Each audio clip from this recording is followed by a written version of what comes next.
the very recent data for the medical field. So you have a 18 to 20% recall because of software failures alone.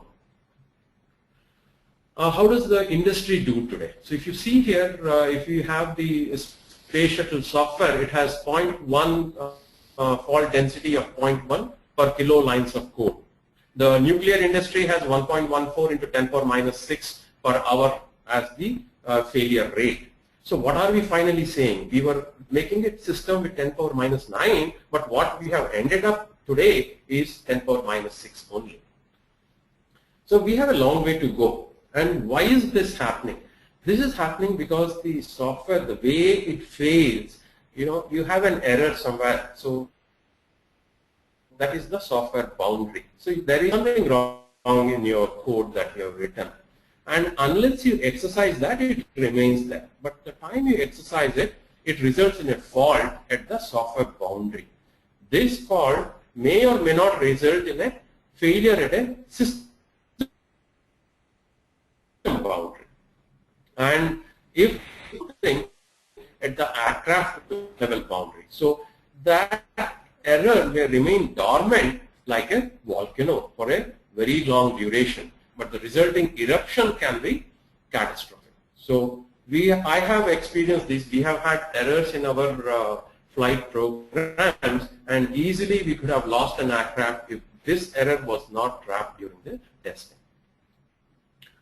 So we should understand that the behavior of the control system or behavior of the algorithm, which is very important.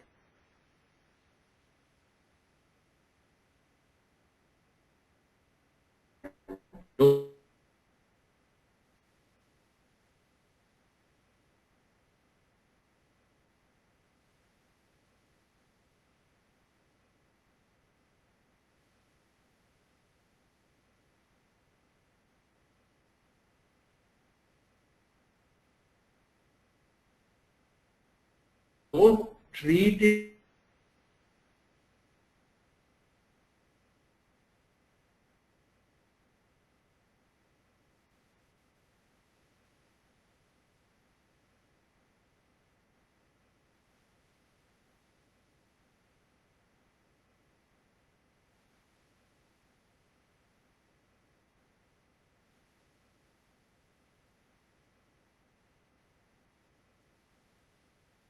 like a code in a certain way.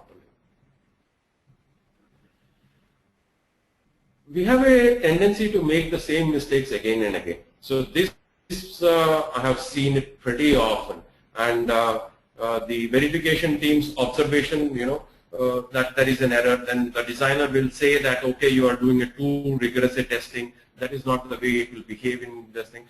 So don't believe all these things. This is not true. If you have found an error, be sure that when the system behaves in the field, it is going to come up with this error. Another thing is that we always make mistakes in the initialization, variable initializations. This error, I was in a call just last week,